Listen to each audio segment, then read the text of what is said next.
পৃথিবীর পরে সৌরজগতের কোথাও যদি সবথেকে বেশি প্রাণের সম্ভাবনা থেকে থাকে তাহলে সেটা হলো আমাদের প্রতিবেশী মঙ্গল গ্রহ।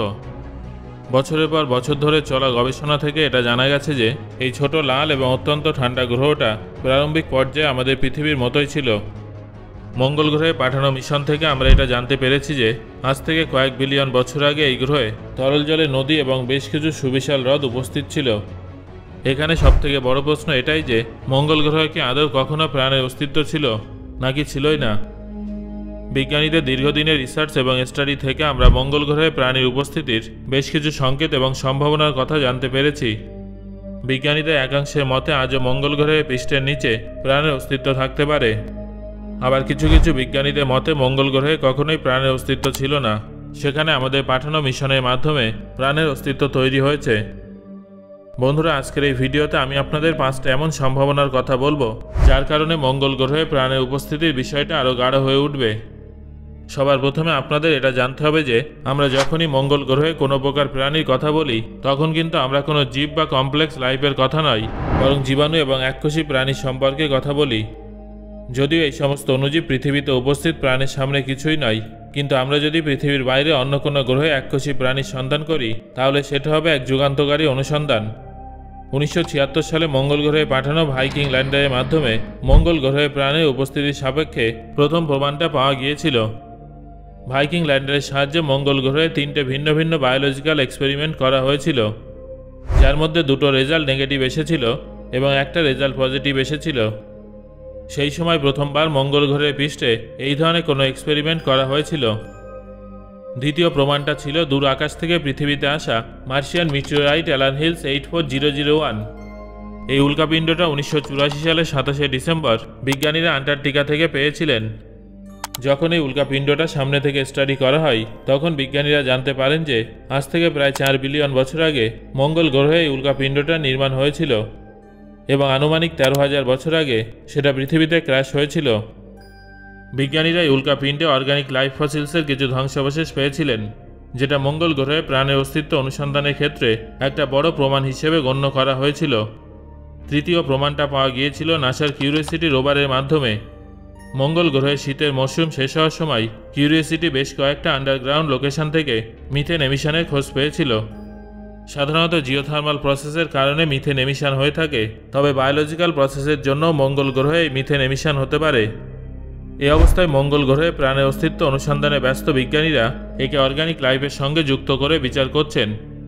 আমরা যদি মঙ্গল গ্রহে করা সমস্ত রিসার্চ এবং সেখান থেকে পাওয়া প্রাণের সংকেতগুলোকে পরস্পরের সঙ্গে যুক্ত করি তাহলে মঙ্গল গ্রহে প্রাণের উপস্থিতি সম্পর্কে বেশ কয়েকটা রোমাঞ্চকর সম্ভাবনার কথা আমাদের সামনে উঠে আসে।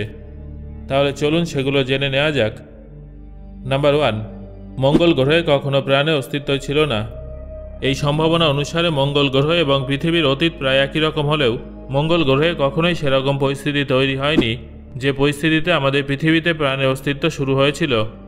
প্রারম্ভিক দিকে মঙ্গল গ্রহে যত জিওলজিক্যাল এবং কেমিক্যাল প্রসেস হয়েছিল সেগুলো সবটাই ইনঅর্গানিকভাবে হয়েছিল, কোনো প্রসেসের সঙ্গে জীবনের সম্পর্ক ছিল না।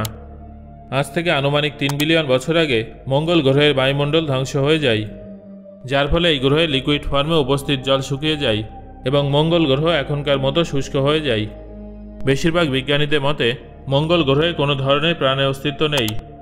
যতক্ষণ না মঙ্গল গ্রহে উপস্থিত প্রাণের সাপেক্ষে কোনো জোরালো প্রমাণ পাওয়া যাচ্ছে ততক্ষণ পর্যন্ত একে একটা ডিফল্ট হাইপোথিসিস বলে মনে করা হবে। মঙ্গল গ্রহে অতীতে প্রাণের অস্তিত্ব ছিল যা পরবর্তীকালে বিলুপ্ত হয়ে যায়। এই সম্ভাবনা অনুসারে আজ থেকে প্রায় 3.5 বিলিয়ন বছর আগে মঙ্গল গ্রহ এবং পৃথিবীর পরিস্থিতি প্রায় কাছাকাছি ছিল। উভয় গ্রহ তরল জলে পরিপূর্ণ ছিল, যেখানে একটা স্থায়ী বায়ুমণ্ডল ছিল এবং বাস্তুতন্ত্র উপস্থিত ছিল। এই পরিস্থিতির কারণে আমাদের পৃথিবীতে কয়েক মিলিয়ন বছরেই প্রাণের সূচনা হয়ে গিয়েছিল। বিজ্ঞানীদের মতে সেই সময় মঙ্গল গ্রহেও নিশ্চয়ই কোনো প্রাণের সূচনা হয়েছিল, তবে মঙ্গল গ্রহে প্রাণের সূচনা হওয়ার কয়েক মিলিয়ন বছর পরেই এর বায়ুমণ্ডল ধ্বংস হয়ে যায়, যার ফলে সূর্য থেকে আগত বিপজ্জনক অতিবেগুনি রশ্মি সরাসরি এর পৃষ্ঠে পৌঁছে যাচ্ছিল। বায়ুমণ্ডল ধ্বংস হওয়ার সাথে সাথে এখানে উপস্থিত তরল জলের সমুদ্র শুকিয়ে যায় এবং মঙ্গল গ্রহে প্রাণের অস্তিত্ব ধ্বংস হয়ে যায়। তবে সত্যিই যদি মঙ্গল গ্রহে কোনো এক সময় প্রাণের অস্তিত্ব থেকে থাকে তাহলে আজও তার কোনো না কোনো অবশেষ অবশ্যই মঙ্গল গ্রহের পৃষ্ঠে জীবাশ্ম রূপে উপস্থিত থাকবে। আমরা যদি মঙ্গল গ্রহের পৃষ্ঠে খোদাই করে সামনে থেকে এর সম্পর্কে গবেষণা করি, তাহলে আমরা মঙ্গল গ্রহে উপস্থিত জীবাশ্মরূপে প্রি হিস্টোরিক লাইফের প্রমাণ পেতে পারি। নাম্বার 2, অতীতে মঙ্গল গ্রহে প্রাণের অস্তিত্ব ছিল এবং আজও সেটা নিষ্ক্রিয় রূপে মঙ্গল গ্রহের পৃষ্ঠের নিচে উপস্থিত আছে। এই সম্ভাবনা অনুসারে মঙ্গল গ্রহের পৃষ্ঠের নিচে আজও প্রাণের অস্তিত্ব থাকতে পারে। কিউরিওসিটি রোভার মঙ্গল গ্রহে মিথেনের খোঁজ পাওয়ার পর থেকেই বিজ্ঞানীরা জানিয়েছেন আজও হয়তো মঙ্গল গ্রহে প্রাণের উপস্থিতির সম্ভাবনা আছে। যারা এই অনুমানটাকে সঠিক বলে বিশ্বাস করেন, তাদের বক্তব্য অনুযায়ী যখন মঙ্গল গ্রহে বায়ুমণ্ডল ধ্বংস হয়ে যায়, সেই সময় কিছু অণুজীব মঙ্গল গ্রহের পৃষ্ঠের নিচে চলে গিয়েছিল। সেখানে তাদের পরিস্থিতি অনুকূল ছিল। সেখানে তারা সূর্যের অতিবেগুনি রশ্মির হাত থেকে রক্ষা পেয়েছিল।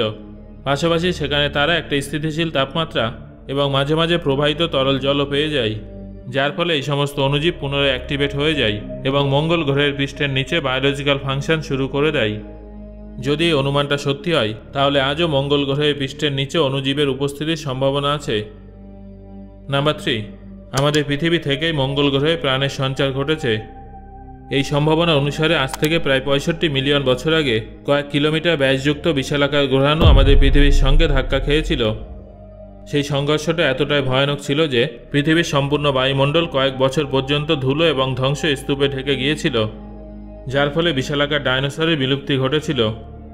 এই তীব্র সংঘর্ষের কারণে পৃথিবী পৃষ্ঠের একাধিক ছোট ছোট টুকরো মহাকাশে পৌঁছে গিয়েছিল, যার মধ্যে প্রাণে পরিপূর্ণ অর্গানিক মলিকিউল এবং কিছু অণুজীবও উপস্থিত ছিল। অনুমান করা হয় যে মহাকাশে যাওয়া এই টুকরোগুলো অন্যান্য গ্রহেও চলে গিয়েছিল এবং হয়তো এর মধ্যে কিছু টুকরো মঙ্গল গ্রহেও পৌঁছে গিয়েছিল। শুধু তাই নয়, পৃথিবী পৃষ্ঠ থেকে মঙ্গল গ্রহে যাওয়া এই টুকরোগুলোর সঙ্গে কিছু প্রয়োজনীয় অর্গানিক মলিকিউল এবং অণুজীবও হয়তো মঙ্গল গ্রহে চলে গিয়েছিল। পৃথিবী থেকে মঙ্গল গ্রহে যাওয়া এই অণুজীব সেখানে বেঁচে আছে কিনা সেটা তখনই জানা যাবে যখন আমরা আরও সামনে থেকে মঙ্গল গ্রহের পৃষ্ঠের সম্পর্কে গবেষণা করব। নাম্বার 4, মঙ্গল গ্রহে পাঠানো স্পেস মিশনের মাধ্যমে মঙ্গলে প্রাণের সঞ্চার ঘটেছিল। এই সম্ভাবনা অনুসারে বিগত কয়েক বিলিয়ন বছর ধরে প্রাণশূন্য এবং পতিত অবস্থায় থাকলেও যখন মহাকাশ যুগের সূচনা হয় এবং আমরা মঙ্গল গ্রহে আমাদের ল্যান্ডার এবং রোভার পাঠাতে শুরু করি, তখন সেই সব স্পেস ক্রাফটের সঙ্গে আমাদের মঙ্গল গ্রহে আমাদের পৃথিবী থেকে প্রাণ সঞ্চারিত হয়েছিল। তবে এই সম্ভাবনাটা কতটা সত্যি সেটা এই মুহূর্তে কারোর পক্ষেই বলা সম্ভব নয়। মঙ্গল গ্রহে আমাদের বসবাসের সম্ভাবনা কতটুকু সেই বিষয়ে তো আপনারা জানলেন। এবার আপনাদের মঙ্গল গ্রহের সম্পর্কে বেশ কিছু রোমাঞ্চকর ফ্যাক্ট জানাবো। নাম্বার 1, সৌরজগতের সবথেকে দীর্ঘ এবং গভীরতম খাত মঙ্গল গ্রহে উপস্থিত আছে, যার নাম ভ্যালিস ম্যারিনারিস। নাম্বার 2, মঙ্গল গ্রহের দিন আমাদের দিনের তুলনায় 40 মিনিট বড় হয়ে থাকে। নাম্বার 3, এই গ্রহটা পৃথিবীর থেকে অনেক ছোট কিন্তু চাঁদের দ্বিগুণ বড়।